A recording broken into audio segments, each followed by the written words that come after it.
Good morning, guys.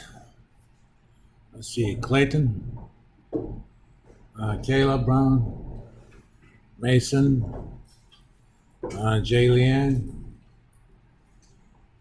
Hayden Duffield. Okay. Remember, I'm old, so a little bit higher. Logan, there. Gamble. Savannah is on judo duty. Dakota. David is excused today. Dawson. McCoy. Lauren.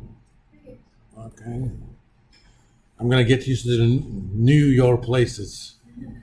Moran. Stevie.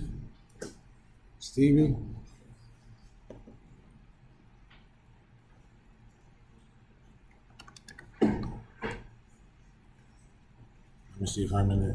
No, I'm in the wrong class.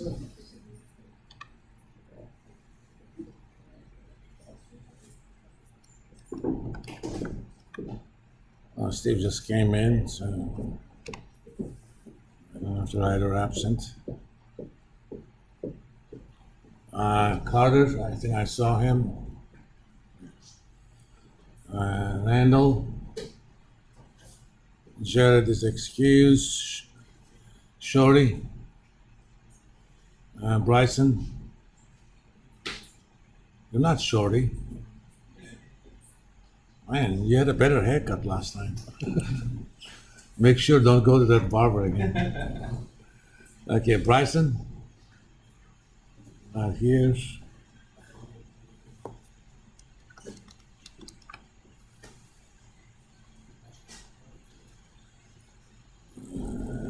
Sutherland.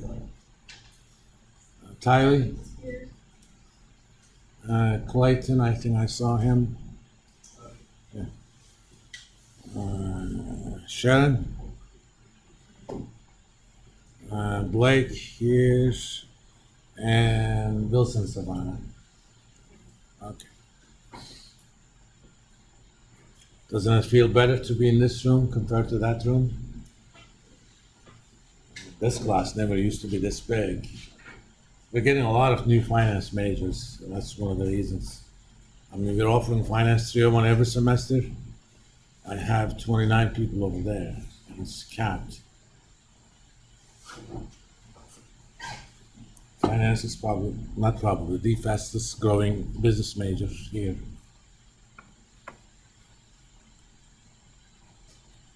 I usually take that. I've been here, this is my 19th year here.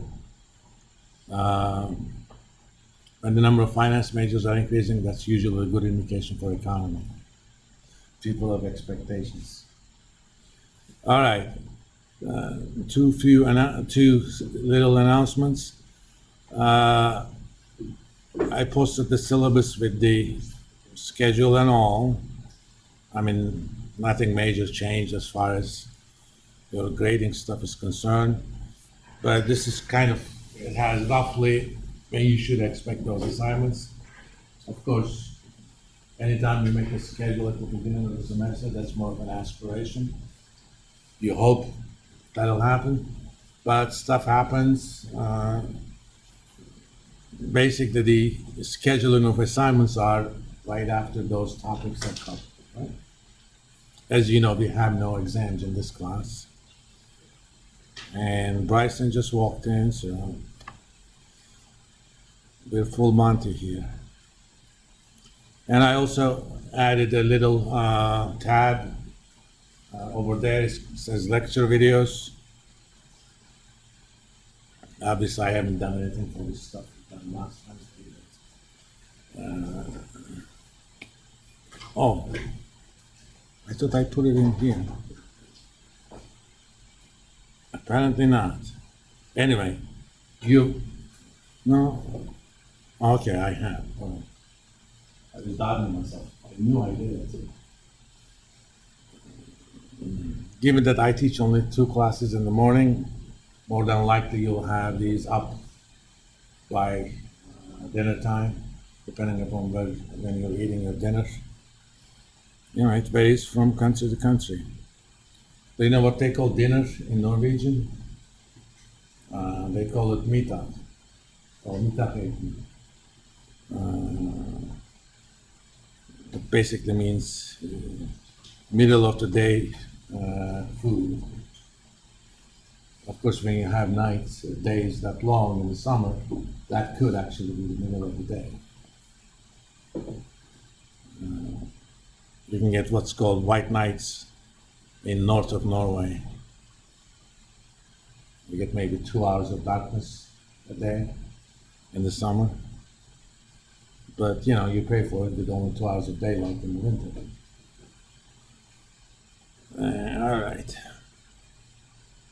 And on that note, I already did open. I'm gonna continue with the file we had before. There's no point getting new data and working on it, since we're illustrating techniques today or functions. So if you open up that, download and open up that file, of course, if you were doing this on your own computer, you already have that. While you're doing that, let me kind of start talking about, we're going to talk about measures of dispersion.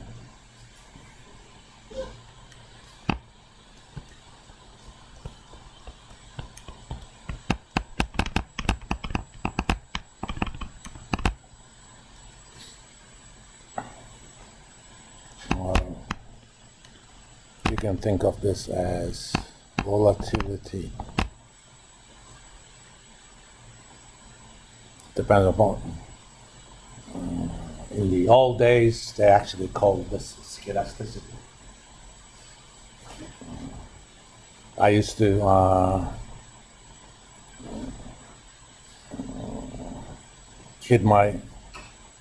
challenge my kids to say hard words, like they're 6 or 7. I say, how about you say fast, heteroscedasticity? That means differing variability.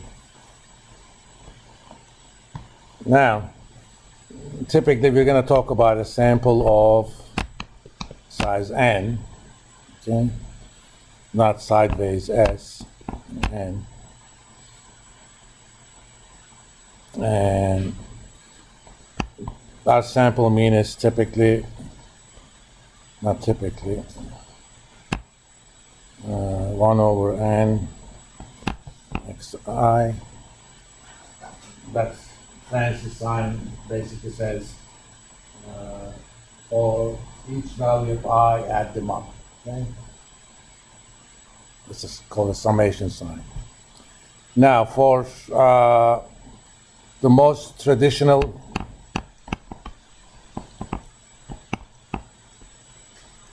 measure is called the variance, and you calculate that, and you're going to designate that with S squared. There's a reason we're actually designating it as something squared, because we're more interested in the S itself, but we're going to calculate S squared first. 1 over n minus 1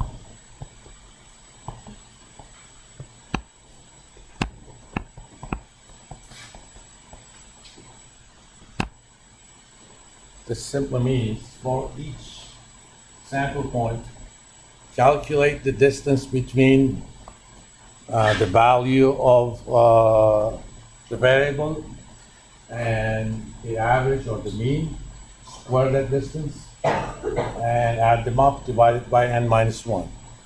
The reason you're doing dividing by n minus 1, those deviations necessarily sum up to 0. Okay?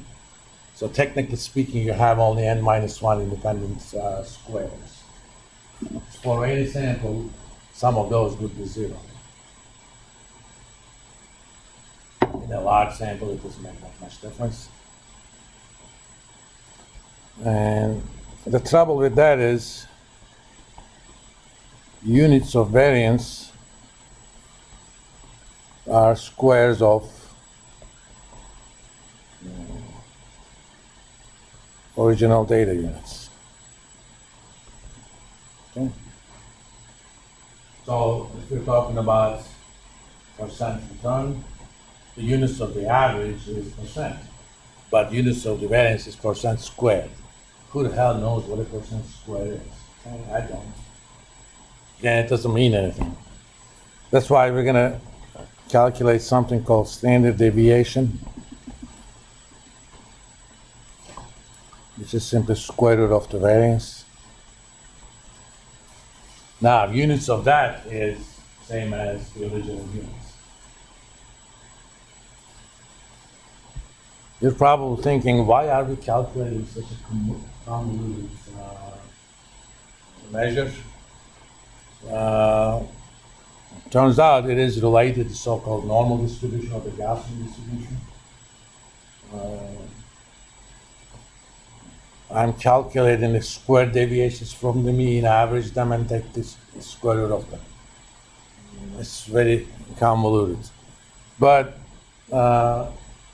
Gaussian distribution, as the name suggests, was